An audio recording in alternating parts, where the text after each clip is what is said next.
या देवी सर्वभूतेषु तुष्टि रूपेण संस्थिता नमस्तस्यै नमस्तस्यै नमस्तस्यै नमो नमः। जो जगदम्बा माँ शक्ति बनकर, कौन सी शक्ति? तुष्टि की शक्ति। तुष्टि को समझना हो तो इसके आगे एक उपसर्ग लगा दीजिए, सम उपसर्ग, तब समझ में आ जाएगा। संतुष्टि।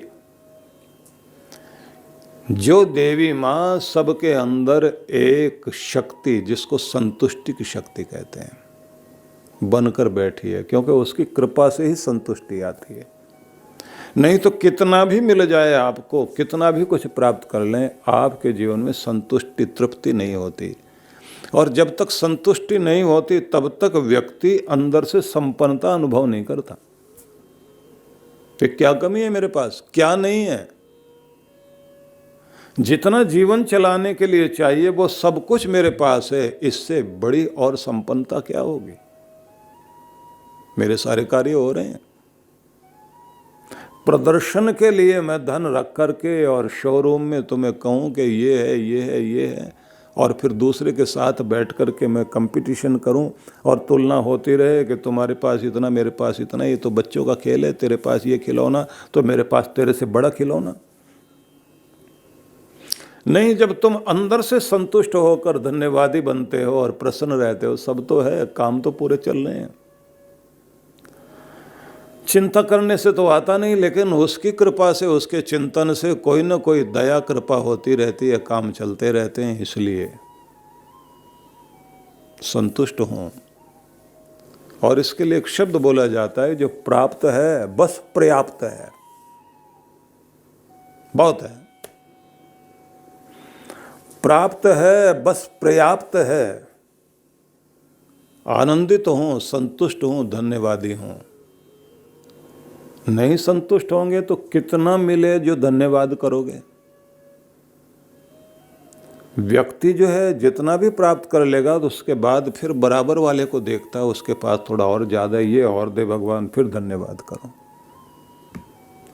उसकी जिंदगी में धन्यता और धन्यवाद शुरू ही नहीं हो पाता। और जो शुक्रगुजार नहीं है वो आनंदित भी नहीं हो सकता। इसलिए कहते हैं मन की वितृष्णा समाप्त करो। ये मन के अंदर जो तुम्हारे तृष्णा भरी पड़ी है, इसे त्यागो। दुष्कामनाएं तुम्हारे अंदर जितनी बढ़ती चली जाएंगी और बेचैन होते जाओगे। यल्लभ से निज कर्मो पातम। अपने परिश्रम से, कर्म से जो कुछ भी प्राप्त हो जाए, वित्तम तेन विनोदय चित्तम, उस धन से अपने को विनोदित करो, आनंदित करो। तुम्हारे परिश्रम से, तुम्हारी मेहनत से जो तुम्हें मिला, उससे कैसे खुशी मनाओ कि कैसे किसी बच्चे को उसके चाहे भी चीज की प्राप्ति हो जाए और वो कैसे आनंदित होता है, बस वैसे ही हमें भी आनंदित होना चाहिए। उत्सव मनाना जिंदगी का हिस्सा बन सके। हमारी स्थिति बिल्कुल वैसी है कि जैसे किसी व्यक्ति ने कोई आयोजन करने के लिए प्रबंध करना शुरू किया। इसको ऐसे सजाएं, इसको इतना बड़ा हॉल बनाएं, यहाँ टेंट लगाएं, यहाँ पर स्टेज होनी चाहिए, यहाँ पर नाच गाना होगा, यहाँ पर खाना खाया जाएगा, यहाँ पर आए हुए लोग बैठेंगे।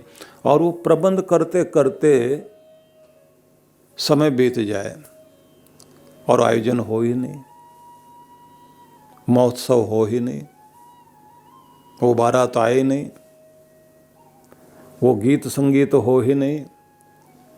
आयोजन में ही पूरा समय बीत जाए, उम्र खत्म हो जाए किसी की, तो क्या कहोगे आप कि इससे तो अच्छा ये था, इतना बड़ा इंतजाम करते करते उम्र बिता दी तुमने, थोड़ा सा छोटा सा ही कुछ कर लेते। जैसे कोरोना काल में अगर कोई आदमी ये सोचे अभी बेटे की बेटी की शादी है तो 20-50 आदमी बुलाकर उतने में ही काम कर लिया जाए और व्यक्ति सोचता रहे कि नहीं मैं तो बड़ा आयोजन करूंगा।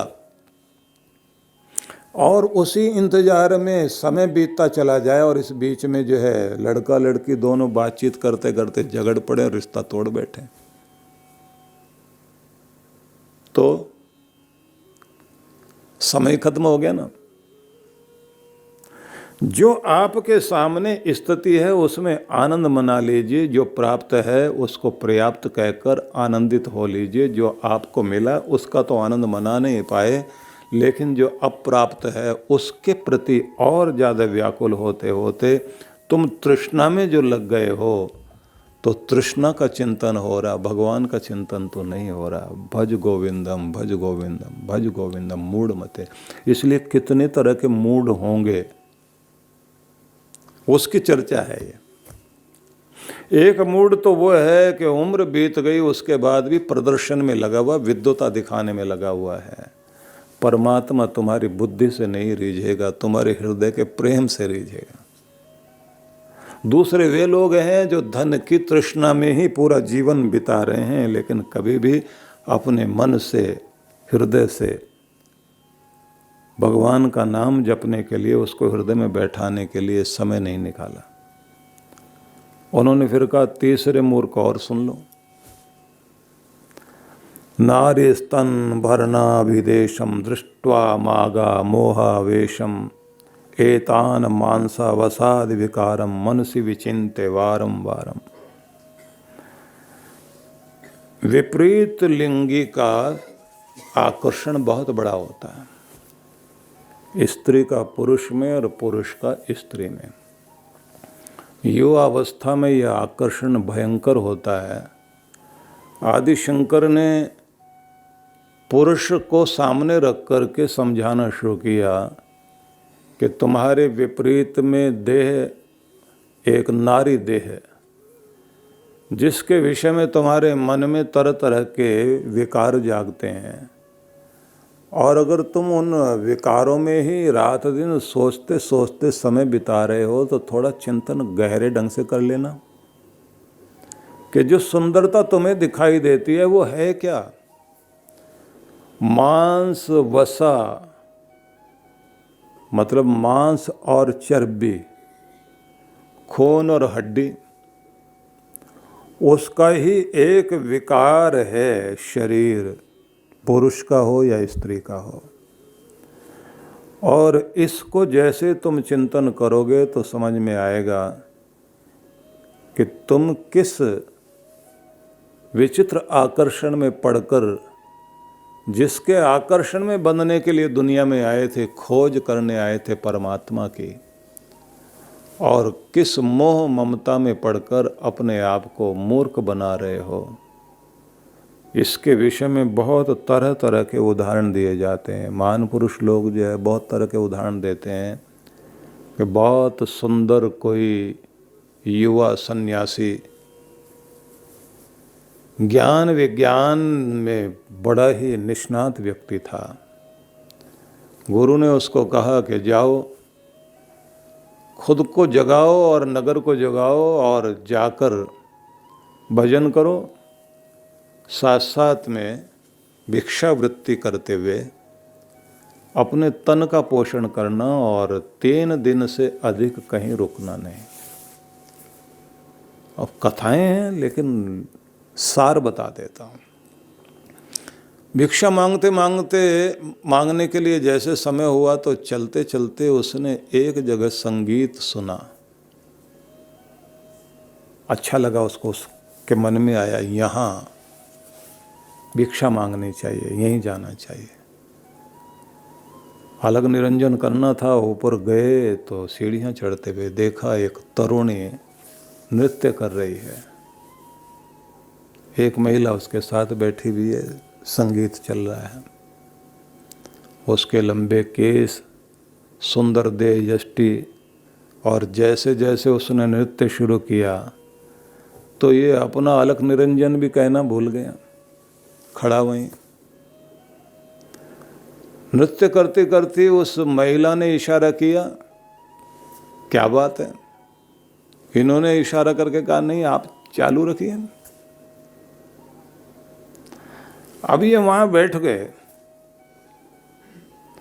किसी गणिका का वो घर था, नृत्यांगना, साथ साथ में वो गणिका का कार्य करती थी।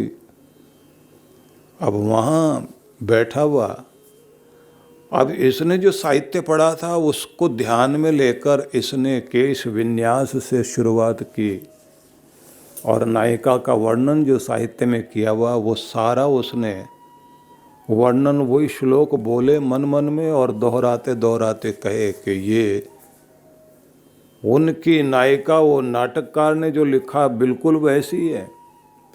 और ये सब कुछ करते करते जैसे उस महिला ने नृत्य बीच में बंद किया और कहा कि महाराज क्या बात है?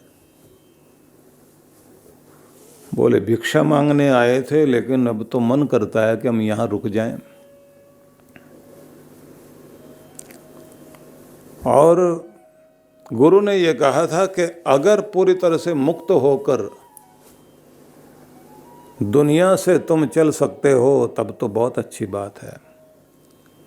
तो हमने गुरु से कहा था कि सदगुरु हम तो मुक्त होना चाहते हैं, संसार की तरफ तो पीठ करना चाहते हैं। सदगुरु ने कह दिया कि बेटा पहले ये देख लो कि तुम्हारे मन में कोई तृष्णा तो नहीं है। संसार की अगर तृष्णा तुम्हारे अंदर है तो उसकी परीक्षा तो संसार में ही होगी।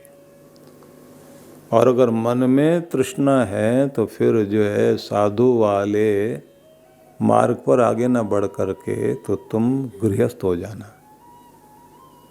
तो हमने तो जिद करके वस्त्र पहन लिए, लेकिन आज तुम्हारा नृत्य देखा, सारा साहित्य पढ़ा हुआ, हमारा तो समझ में ये आ गया कि बस हम तो यहीं रहें और यहीं बस जाएं। विवाह तक भी करने को तैयार हैं। उस तरुणी ने कह दिया कि यहाँ विवाह नहीं होता,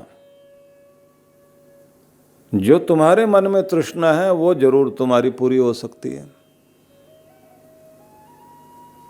बोले अभी तो हमारी इच्छा यही है हम यहाँ रह जाएं और हमारे मन की तृष्णा भी पूरी हो जाए। तो उस तरुणी ने कह दिया तो फिर 7 दिन आप बाद आइए। और कथा में तो बहुत विचित्र बात कही जाती है कि 7 दिन बाद जब वो आया तो उससे पहले इस तरुणी ने अपने नाई को बुला के जिन बालों की वो तारीफ कर रहा था पहले तो वो कटवाए, और फिर कोई दवाई खाई उसने जिससे उसको जो है पेट में हलचल शुरू हो गई और उसको दस्त लग गए, लूज मोशन हो गए।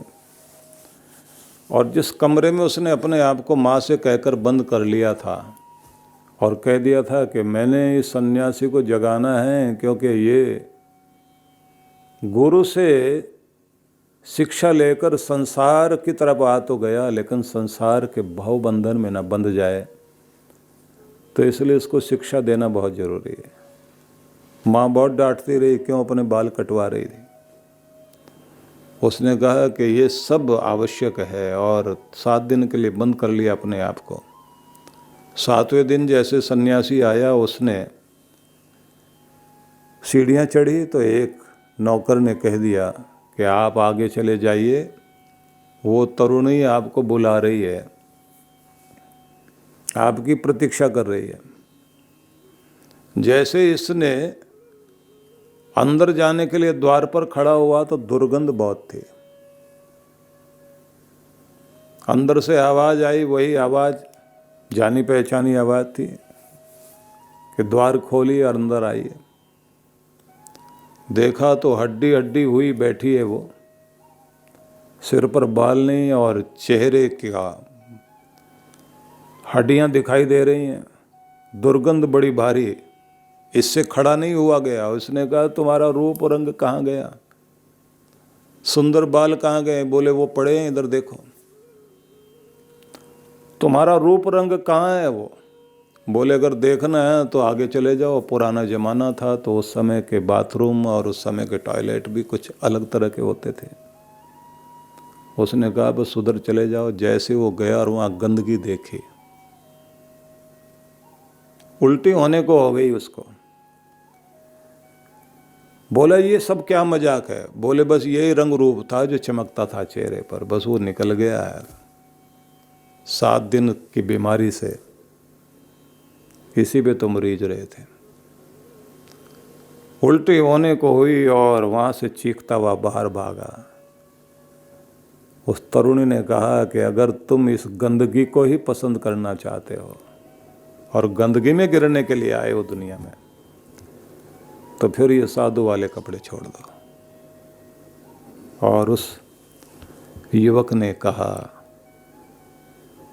कि तुम युवती आज गुरु बन करके, माँ का रूप धारण करके तुम मुझे जगाने के लिए सामने आ गई, तुमने अपने को कष्ट दिया।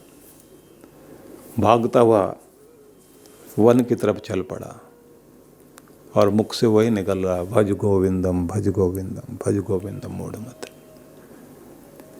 मूढ़ता एक तरह की नहीं, न जाने कितनी तरह की मूढ़ता है।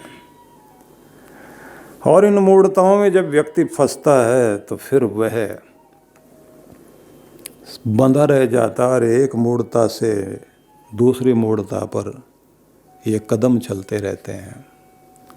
आदि शंकर ने जो कहा अद्भुत है।